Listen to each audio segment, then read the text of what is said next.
of that conversation, Al, I'm handing it off to you. It's news and rumors. We're gonna do that stuff now. Do that thing.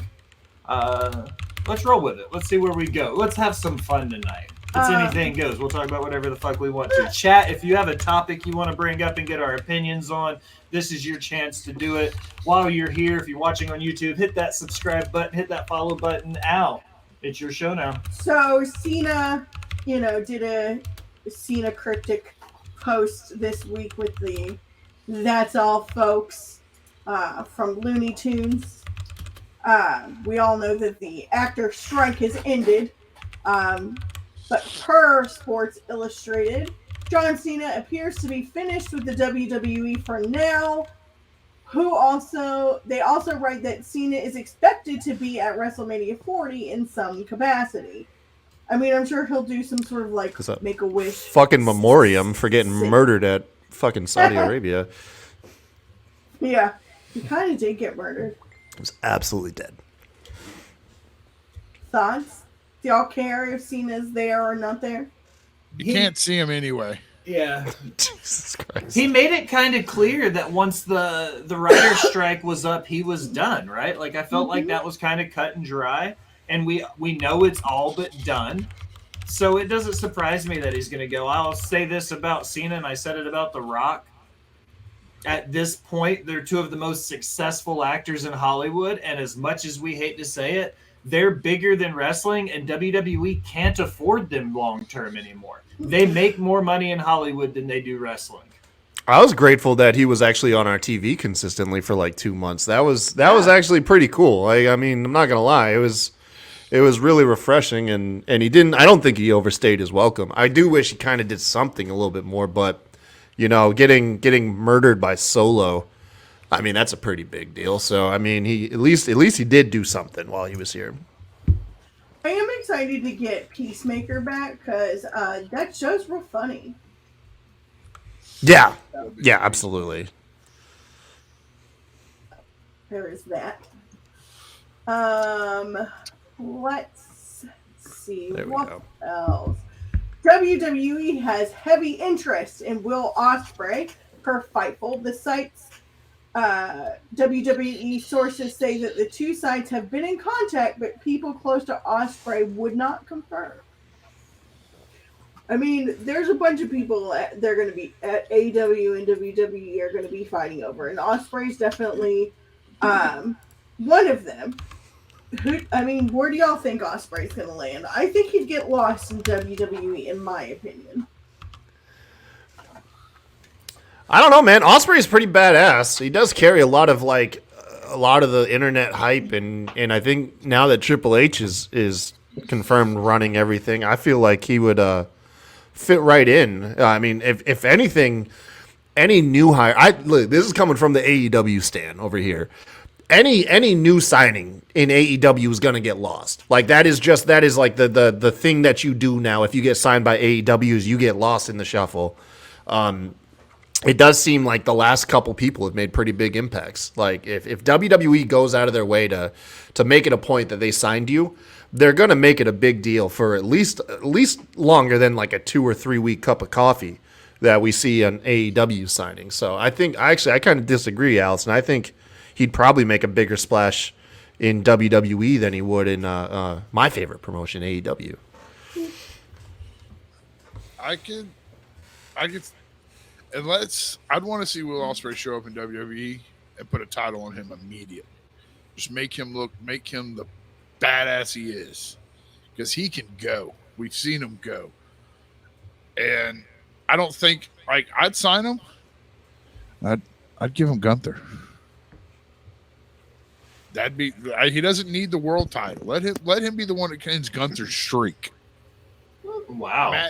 Imagine that match: Will Ospreay versus Gunther, produced by the WWE, but let him play it, let him cook a little, and let Will Ospreay be the one that defeats Gunther. Ospreay Rollins would also be a banger. That would be better. I'd like to see Ospreay, Finn Balor, Ospreay, AJ Styles. Let me ask you guys a question about Will Ospreay then. I always call it the WWE identity crisis, and that's when somebody comes into WWE, no matter how established they are as a star, WWE picks them apart, takes the part that WWE likes, and then they rebrand them, they repackage them as a new character. I say it's the WWE identity crisis. Do you think Will Ospreay stylistically and Will Ospreay's character work will both translate to the WWE machine, though? We know he's a fantastic worker, fantastic star. That's neither here nor there. But will he be a good WWE superstar? Well, Will, I think potentially we might be confusing the WWE way with the Vince McMahon way. Vince was always like, I feel like Vince was probably the bigger part to blame as far as like stripping away wrestlers' identities and what made them big to begin with. Granted, that doesn't mean that can't happen. But if you look, Cody Rhodes is pretty much the same Cody Rhodes that we got when he left WWE and went to the Indies. Like, he's pretty much the same guy. So they were wise enough when they brought him in to realize that was his strong suit in his character and maintain that. So I think once again, I think if the cards are played right, we'd probably get the PG version of what Will Ospreay is, which he just cut down on the cussing a bit. And to pile on what Ginger said, Ginger Ninja over here, I actually love the idea of him and Gunther, but I say take it up a notch and have him run the gauntlet with Gunther, Sheamus, and Drew McIntyre and just hard-hitting, like, strong-style matches with all three of those hard bastards. And I think that's like a star-making lineup right there.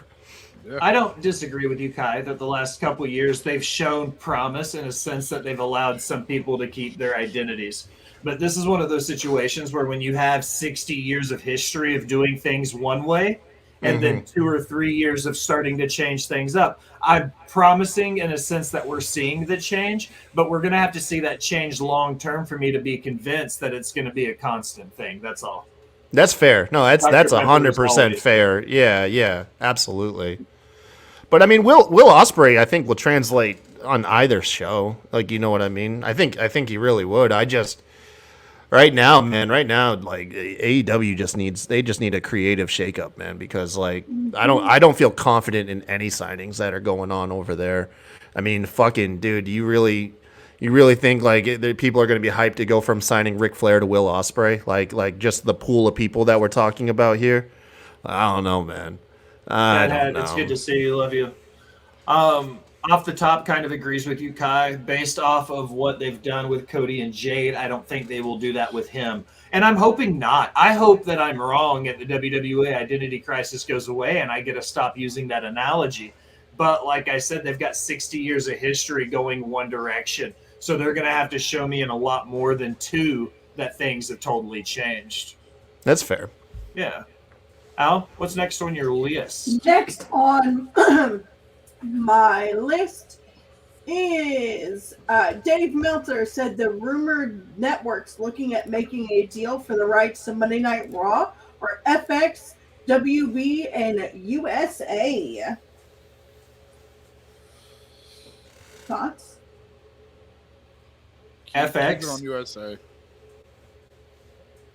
Yeah, I agree. I think you should keep it in USA. Who owns FX? Does anybody know? Fox. Fox. Fox? Oh, okay. Yeah.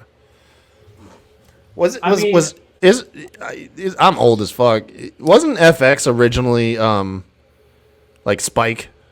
Am I remembering that correctly? Yes. Well, it was Spike TV, and then before that, it was like the Man's Network or something like that. Yeah. Yes. Oh, all right, man. Throw it to FX then. I'm fucking sold. All right, yeah, throw it on FX. Scout says he's worried if it goes to FX, it would lower the ratings and viewership because it would be a harder channel to find, I guess, than, say, USA would be. They're both on, I think, basic cable. Like, I'm pretty sure they're on most cable networks. But I have to agree with Scouts because the last time we had something like FX, like, reminds me of the Sci-Fi Network. I was thinking Sci-Fi fucking sucked. And I find them on the same level, so I have to agree with Scott. I feel like the viewership would drop.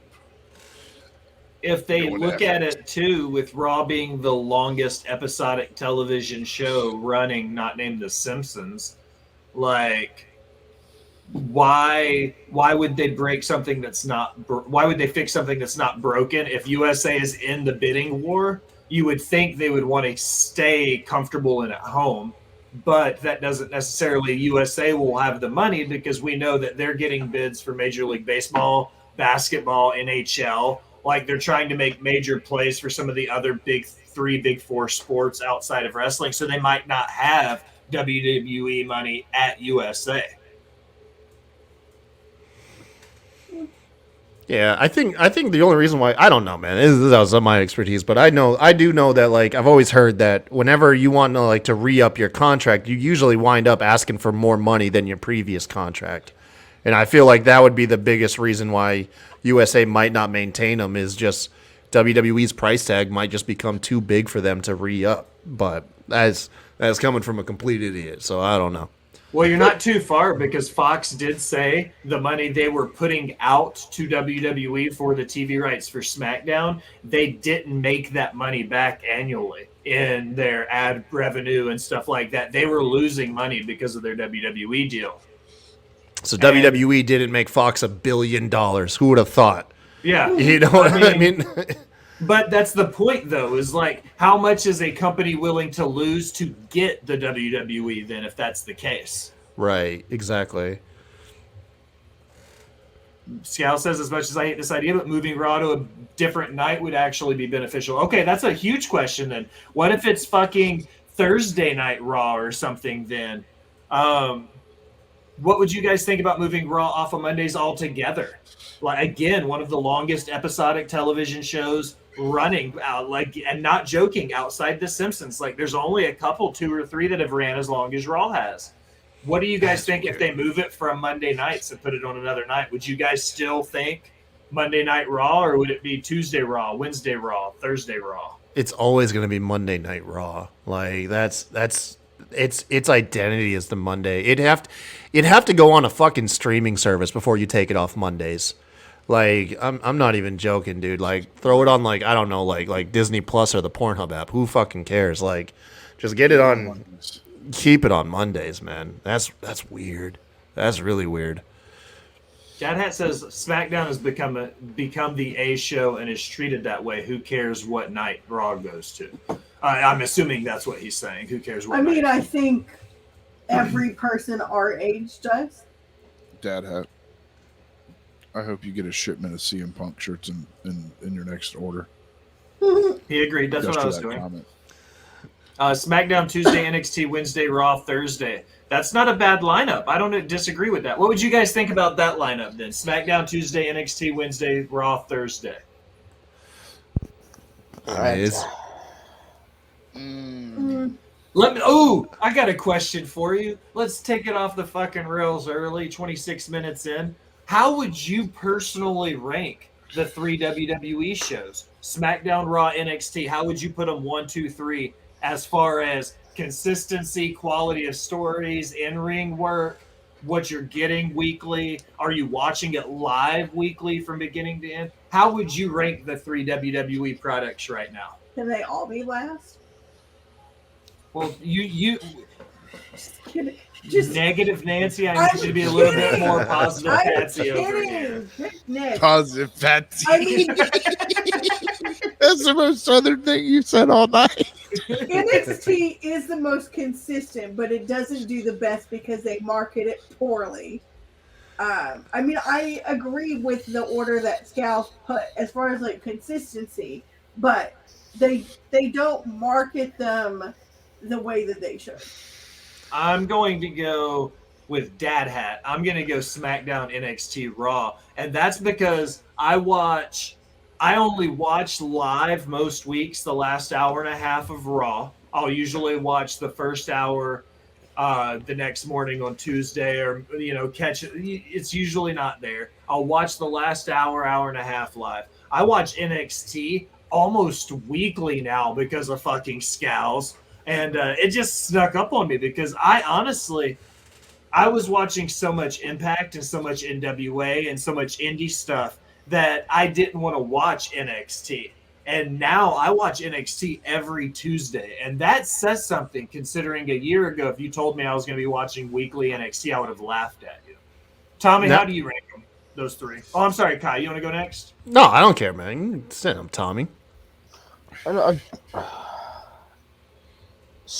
think story-wise, I'm gonna go with NXT, but I kind of agree. SmackDown, NXT, Raw. I just don't think Raw is doing as much as what NXT and SmackDown are doing right now. All right, so here's why you're all fucking wrong. Is Raw is slowly offering the best in-ring match almost on a weekly basis. Now, granted, it's a 3-hour show, and if all you want to do is just get the match of the week, that's a long thing to sit through just to watch the match of the week. But I will say, like, ever since like the Bloodline stuff has kind of like fizzled out and stopped being as impactful week in and week out, Raw has quietly offered up most weeks, like in-ring wise, like match of the week, and that's what I find myself gravitating to these last several weeks. Now, granted, I don't watch NXT, so I mean NXT, they might be putting on 5-star bangers, and I'm just missing every one of them. But when I compare Raw and SmackDown, usually at the end of the week, and you ask me like what my favorite match was, more often than not, it was on Monday Night Raw, especially the run that Ivar's oddly been on lately. Ivar's been crushing it in the ring, but there's been more. So What was your favorite match this week then? This I week? want to put you on the spot. If you can recall right offhand, the one that you thought was just the banger. Fuck, dude, my memory's shit. If you ran me too. down the matches that we had, I could tell you, but I can't think of one this week that was just like mind-blowingly good. Scals, remind me of a match I liked this week. You have a better memory than I do. What's up, Fanatic Gamer 5978? How are you, bud? Hit that like, follow, subscribe button. Thanks for stopping by. But no, I think the in-ring wise, like Raw has had a lot of sleeper banger matches for the last several weeks, week in and week out, and that's just my argument for it. I mean, you're not completely wrong. Let me just say this. I didn't get to go before Kyle said everyone was fucking wrong. So my statement is what is correct now. And I have to agree. I'm an NXT Raw SmackDown. SmackDown just doesn't keep my attention a lot on Friday nights. I don't know what it is. I've lost interest. But Ruthless like aggression. but the Kevin Owens story's keeping me like watching, like for the entertainment. Him on commentary is great. Agreed. Him and Nick Aldis's back and forth was funny. Other than that, I'm okay. It's like LA Knight now still, and it's just I feel repetitiveness. Yeah. And where, like Kyle said, Raw week in and week out will give you at least one of the best matches in wrestling that week. I mean, Chad Gable and Gunther stole the show 2 weeks in a row. Yeah, they did. Very true. Like, Yeah, it's man. So there's so much like, but I go NXT, Raw, SmackDown. Oh, Raw had that fatal 4-way that was pretty badass with the Yeah, that was Miz, a good one. Reed, Ivar, and Ricochet. That was pretty gnarly. So you put Raw above SmackDown, Bo? Oh, the Creed brothers and DIY. Fuck, dude. Oh yeah, dude. Yeah, that dude, was that man, was an the amazing Creed- match. And then the week prior, the Creed brothers and Alpha Academy. That fucking match tore it down, dude. Yeah. I mean, So that's they're my- consistently having good matches on Raw. Yeah, I'll put Raw before SmackDown